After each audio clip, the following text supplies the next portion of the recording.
ከድንገተኛ ሞትና ከሳውዲ አረቢያ ሹርጣ አላህ ይጠብቃችሁ ይጠብቅን፣ አሚን በሉ። የመዳም ቅመሞች፣ ሳውዲ አረቢያ የምትኖሩ የመዳም ቅመሞች፣ እንግዲህ ተፍቲሽ ማለት ምን እንደሆነ ታውቁታላችሁ። አፈሳ፣ ይሄ በየቤቱ እየተሰበረ መያዝ፣ ሳታስቡት ድንገተኛ መያዝ ምናምን የሚባለው ልክ እንደ ሞት ነው። በቃ ሳታስቡት ከች ነው የሚሉትና አላህ ይጠብቃችሁ። ሁላችሁም ራሳችሁን ጠብቁ። ኢድን ባስመለከተ በጣም ከባድ የሆነ አፈሳ በየቤቱ እየተሰበረና እንዲሁም በየመንገዱ በየሱቁ በጣም መጥቶባቸዋል። የምሬን ነው የምላችሁ እና ይህንን ቪዲዮ እስከ መጨረሻው አዳምጡት። ለእናንተ ነው። አሰላሙ አለይኩም ወረህመቱላሂ ወበረካቱ። ሰላም ጤና ይስጥልኝ። ውድና የተከበራችሁ ውድ የሀገሬ ልጆች በሙሉ እንዴት ናችሁልኝ? በያላችሁበት የዓለም ዳርቻ ሰላማችሁ ብዝት ይበልልኝ። ውድ ተመልካቾች እንግዲህ ከ3-4 ቀን በኋላ ካች ብዬላችኋለሁ። ጠፍቼ ነበረ። እንግዲህ ሁላችሁም ታውቁታላችሁ። የኢዱ ዋዜማ እንግዲህ ሁላችንም ሙስሊም የሆናችሁ እህቶቼ በመጀመሪያ እንኳን አደረሳችሁ ኢድ ሙባረክ ብያችኋለሁ ማለት ነው። ኢድ ሙባረክ አላልኳችሁም፣ ምክንያቱም ኢድ ከገባ ወዲህ ቪዲዮም ሰርችም አላውቅም፣ ምንም አይነት ፖስትም አድርጌም አላውቅም ማለት ነው። እና በድጋሜ ኢድ ሙባረክ ብያችኋለሁ። እንኳን አደረሳችሁ። ሁላችሁንም በያላችሁበት አላህ ይጠብቃችሁ፣ ከቁጥር አያጉድላችሁ ላለው በስደት የምትገኙ እህቶችም አላህ ይጠብቃችሁ ከድንገተኛ ሞትና ከሳውዲ አረቢያ ተፍቲሽ ከሹርጣ አላህ ይጠብቃችሁ እላለሁ ማለት ነው። እና ውድ ተመልካቾች ዛሬ እንግዲህ ለእናንተ ቪዲዮ ልሰራ ነው የመጣሁት ማለት ነው። ያው እንግዲህ እኔም ትንሽ ወጣ ብዬ ነበር ወደ ኢጃዛ እና በጣም ከባድ የሆነ ተፍቲሽ ነበረ የምነግራችሁ።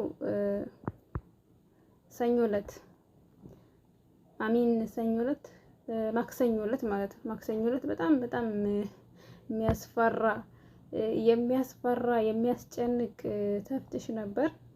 ወላሂ ነው የምላችሁ። በየሱቁ በየመንገዱ በየምኑ ልበላችሁ በጣም የሚገርምና ከባድ የሆነ የሚያስፈራ ተፍትሽ ነበረ። ኢቭን እስከ ቤት ድረስ መጥተው መውጫ ሁሉ አጥተን ማምለጫ ሁሉ ያጣንበት ጊዜ ነበር ማለት ነው። አልሐምዱሊላህ ረብል ዓለሚን። ያው እኔም ሩጬ ወደ ስራዬ አምልጬ መጣሁ እላችኋለሁ። እና ይሄን የሆነው ምክንያቱ ምንድነው? ሁል ጊዜ በየአመቱ ኢድ ላይ ማለት ልክ ረመዳን እንዳለቀ ኢድ ሲደርስ ያው እነሱ የሚቀሰቀሱበት ጊዜ ነው ማለት ነው። ምክንያቱም ሁሉም ሰው የሚሰባሰብበት በዓል ስለሆነ የዛኔ እነሱ በቃ አጋጣሚውን ተጠቅመው ያው ህጋዊ ያልሆነውን ሰው ሙጥጥጥ አድርገው የሚወስዱበት አጋጣሚ ስለሆነ ሁላችሁም ታውቁታላችሁ ማለት ነው። ስለዚህ በዚህ ሰዓት ሁላችንም በምንችለው አቅማችን ራሳችንን ብንጠብቅ ወይም ደግሞ ራሳችን ብንከላከል አሪፍ ነው ማለት ነው። እና እንዲሁም አረፋ አካባቢ አረፋ ላይ ራሱ ይብስበታል። የዛኔ በቃ ትጠይቁኝ ነው የምላችሁ። እስከ 3 ወር እስከ 4 ወር በቃ ማንም የሚቀር የለም ማለት ነው። በእነሱ እንትን ማለት ነው። እና ከባድ ነው። በእነሱ እጅ የገባ ሰው ደግሞ መመለስ አይችልም። እና ሁላችሁም የመጣችሁበትን አላማ መርሳት የለባችሁም። ሰርቶ መለወጥ ከሆነ አላማችሁ ወደ ሰርቶ መለወጥነት ነው። እውነቴን ነው የምላችሁ። እኔ ምሬን ነው የምላችሁ። የሆነ አላማ ይዤ ያንን አላማ ሳልጨርስ ወደ ውጭ ወጣ አላበዛም። እኔ አሁን ላይ እንኳን ለመሄድም ስላሰብኩ ወደ ሀገር ለመግባትም ስላሰብኩ ነው በወጣም ማለት ነው። አልሐምዱሊላህ ረብል ዓለሚን በቃኛል እሄዳለሁ በሚል ተስፋ ላይ ነው ያለው ማለት ነው። ግን ቢሆንም ተይዞ መሄድ በጣም ዋጋ ያስከፍላል። አሁን ላይ ማን በራስ ጨርሶ በትኬት መሄድን የመሰለ ነገር የለም ማለት ነው። እና አላማ ያላችሁ እህቶቼ ኢድን በሉት ምንም በሉት እኛ የመጣ ነው እዚህ ሀገር እየከፋንም ቢሆን ሰርተን ለማግኘት እንጂ ልንደሰት አይደለም። እውነቴን ነው የምላችሁ። በምንችለው አቅም በሰው ቤት ሆነን ራሳችን ለማስደሰት እንሞክር፣ ብንችል ማለት ነው። እንጂ ከዛ ውጭ ህጋዊ ያልሆነ ሰዎች እንደሰታለን፣ ኢድንም እናሳልፋለን፣ ይሄንን ሰርግም እንሄዳለን ምናምን የምትሉ ልጆች ካላችሁ በቃ በተለይ በባህር ያን ሁሉ ጉዞ በእግራችሁ መጥታችሁ የመጣችሁበትን አላማ የምትረሱ እህቶቼ ወላሂ ተጠንቀቁ፣ ልብ ግዙ ማለት ነው። ታውቁታላችሁ እየታዘላችሁ ምናምን እንደመጣችሁ ማለት ነውና ይሄንን አትዘናጉ። እና ማክሰኞ ዕለት በጣም ኃይለኛ ተፍትሽ ነበር። ወላሂ ነው የምላችሁ፣ ወላሂ አልላችሁም፣ አልዋሽም፣ እውነቴን ነው የምላችሁ። በጣም ተከበን ነበር እኛ ሁሉ። ግን አልሐምዱሊላህ ረብል ዓለሚን ያው አላህ ትረፉ ብሎን ተረፍን። ያው እኔም ወደ ስራ ቦታዬ ሩጫ ምልጭ መጣሁኝ አልሐምዱሊላህ። እነሱም እንግዲህ ተሰትረዋል መሰለኝ የሉም። እና ሁላችሁም ተሸከፉ ለማለት ያክል ነው። ገና የምትወጡ አላችሁን ኢድን ገና የምትወጡ ትኖራላችሁ። ኢድ ላይ ባንወጣና በቃ ራሳችን ብንጠብቅ አሪፍ ነው ብዬ ነው የማስብ። እውነቴን ነው የምላችሁ። እንዳልኳችሁ የአንድ ቀን ደስታና የሁለት ቀን ደስታ ቢቀርብን ይሻላል።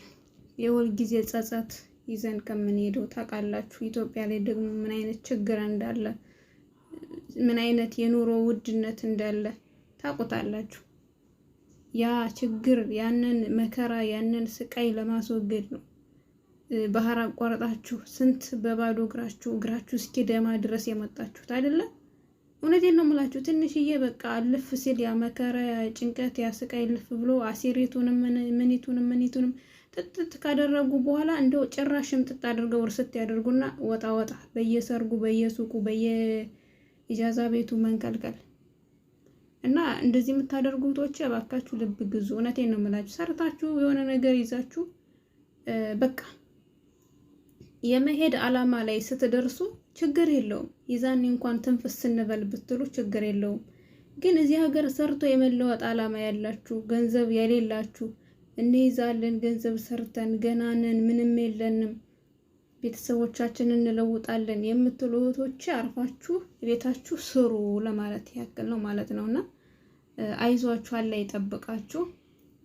ኢንሻአላህ ሀገራችን ሰላም ከሆነ ጥሩ ከሆነ ያው ሀገራችን ላይ ሄደን እንዝናናለን፣ እናርፋለን። እውነቴን ነው የምላችሁ። ሁሉም ነገር የሚያምረው በሀገር ላይ ነው። ሀዘንም ደስታም የሚያምረው በሀገር ላይ ስለሆነ ሁሉንም ነገር በሀገር ላይ ሄዳችሁ ብታሳልፉ ታሪክ ነው። እዚህ ሀገር መጥታችሁ የመጣችሁበትን አላማ አትርሱ፣ ስሩ፣ ተለወጡ። ወደ ሀገራችሁም በምትሄዱበት ሰዓት ብትንቀሳቀሱ አሪፍ ነው። እና ውድ ተመልካቾቼ የዛሬው ቪዲዮ ይህንን ይመስላል። በቀጣይ ቪዲዮ ውስጥ ተማገኛችሁ ሰላማችሁ ይብዛልኝ። ያው እንግዲህ እኔንም ሰብስክራይብ አድርጉኝ፣ አበረታቱኝ። ኢንሻአላህ በቅርቡ ወደ ሀገር ስለምሄድ ያው እንግዲህ አብሮነታችሁ አይለየኝ እላለሁ። ብዙዎቻችሁ ደግሞ እያበረታታችሁኝ ነው። በጣም ነው የማመሰግናችሁ። ወላሂ ለእናንተ ቃላት የለኝም። ብዙዎቻችሁ ሰፖርት ታደርጉኛላችሁ፣ በርቺ ትሉኛላችሁ። አንዳንዶቻችሁ ደግሞ የምትቃወሙኝም አላችሁ። ያው እንግዲህ ጠቅላላ አድርጌ ሁላችሁንም እወዳችኋለሁ፣ አመሰግናችኋለሁ። አላህ ይጠብቃችሁ። ቪዲዮውን እንግዲህ እስከ መጨረሻው አዳምጣችሁ ያው ተግባራዊ አድርጉ ትላለሁ። ሰላም ሁኑልኝ። ቻው